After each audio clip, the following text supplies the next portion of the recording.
Dobrý den, vítejte u prezentačního videa elektronické cigarety Vego King od společnosti Goldrive.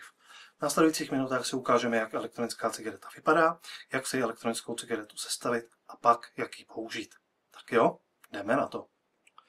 Takže tady máme Vego King a půjdeme se podívat dovnitř.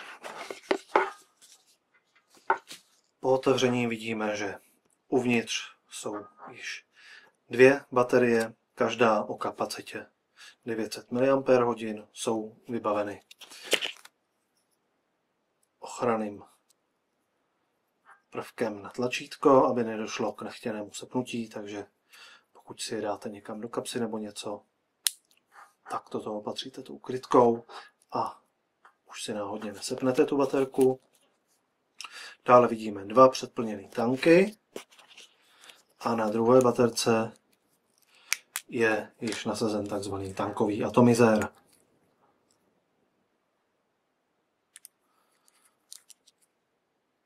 Takto. Tak, ale půjdeme se podívat na příslušenství, tedy co nalezneme uvnitř. Uvnitř nalezneme uživatelský manuál, kde je jednoduše i obrázkově popsáno, jak s cigaretou pracovat.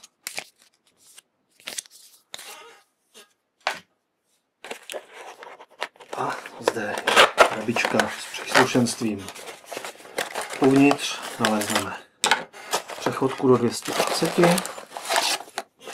nabíječku, která se buď to použije s onou přechodkou a takto.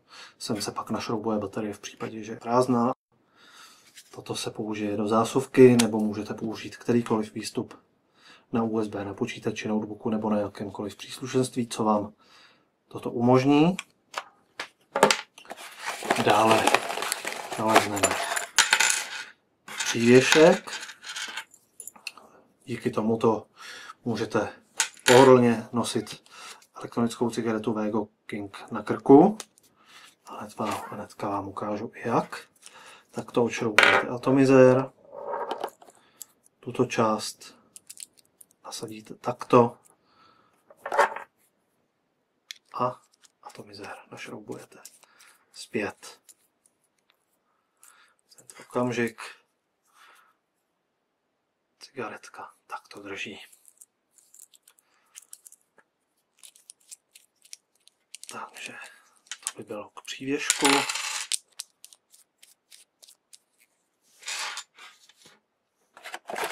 A dále nalezneme další 3 předplněné tanky, což znamená s těmi, co jsou i hned nahoře, to je celkem 5 předplněných tanků. A nalezneme zde ještě pouzdro i se šňůrkou na krk. Takže cigaretu si můžete dát do pouzdra a pověsit na krk. Takto jednoduše si cigareta dovnitř vleze a opět můžete nosit na krku v pouzdře. Tak, to by bylo příslušenství a nyní už půjdeme k samotné elektronické cigaretě a ukážeme si, jak si ji zprovoznit. Takže odsud si vezmeme jeden tank předplněný, sundáme z téčkového atomizéru zde krytku, došroubujeme ho až na doraz, zde je na špičce krytka, kterou takto jednoduše vyndáme ven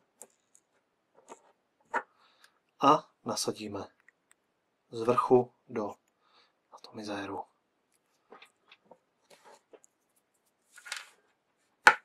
Takto jednoduše máme elektronickou cigaretu připravenou k použití. V případě, že máme prázdnou nádobu, vykouříme již obsah, vezmeme jakýkoliv svůj oblíbený likvid, odšroubujeme, přimáčkneme k horní dírce a mačkáme.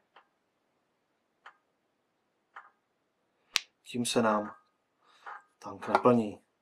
Po naplnění jednoduše opět vezmeme jenom cigaretu, namáčkneme a cigareta je připravená k použití.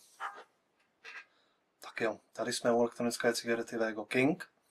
Samotná elektronická cigareta, ještě ta baterie nám ukazuje stav baterie, které se zobrazuje tady dole. A když je baterie plně nabitá, tak se rozsvěcují zde dole zelené ledky. Když je baterie trochu vybitá už, tak se zde zobrazují modré ledky. A když je baterie vybitá, tak se zde zobrazují červené ledky a je potřeba ji nabít. Samotnou cigaretu použijeme tak, že stisknete toto tlačítko a potáhnete z ní trošku lehčeji a díl než z klasické cigarety.